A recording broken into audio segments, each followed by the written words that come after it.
Her words cut deeper than any debt ever could. Perfect. Now hand over the keys. This house belongs to your sister. I stood there, shaking, the deed still warm from the bank's stamp. Years of payments, years of sacrifice, and she dismissed it with a sneer. I leaned in, close enough for her to see the steadiness in my eyes. 4 words. Calm, final. Not anymore. It's mine. She went pale. She hadn't expected defiance. She'd built her life on my silence. The next morning, she woke to silence and a notice on the door. For years, I carried the weight no one else would. Rent overdue, bills unpaid, a roof always on the edge of collapsing. When my parents convinced me to take the mortgage, they framed it as an investment in family. "One day, this house will be your sister's," Mom had said back then.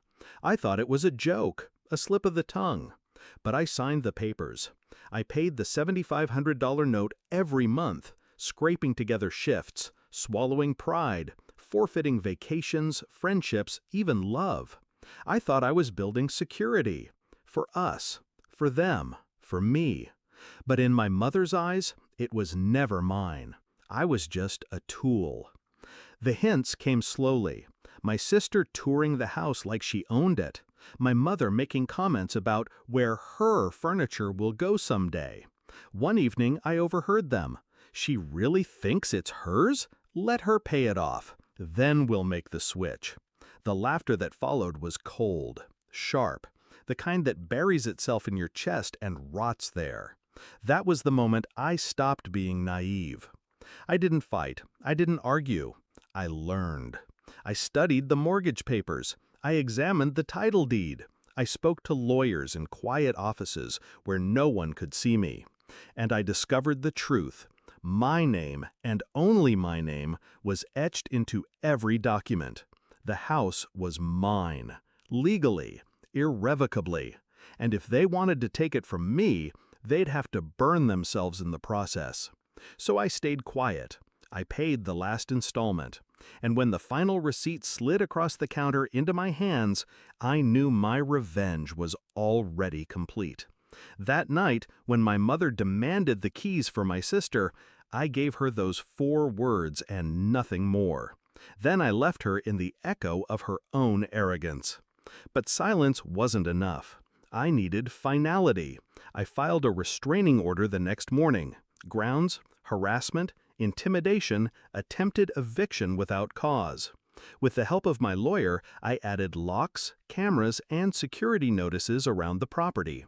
The official paper was pinned to the front door before dawn, a notice signed by the court itself.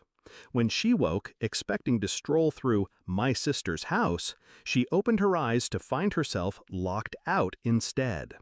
The phone calls started before sunrise. First my mother, shrieking, then my sister, crying, then relatives, each one trying to shame me back into compliance. 73 missed calls by noon. I answered only once. Her voice was frantic, broken. "You can't do this, we're family." I let the silence drag until she begged. Then I said, softly, "You made your choice, and I made mine." Then I hung up.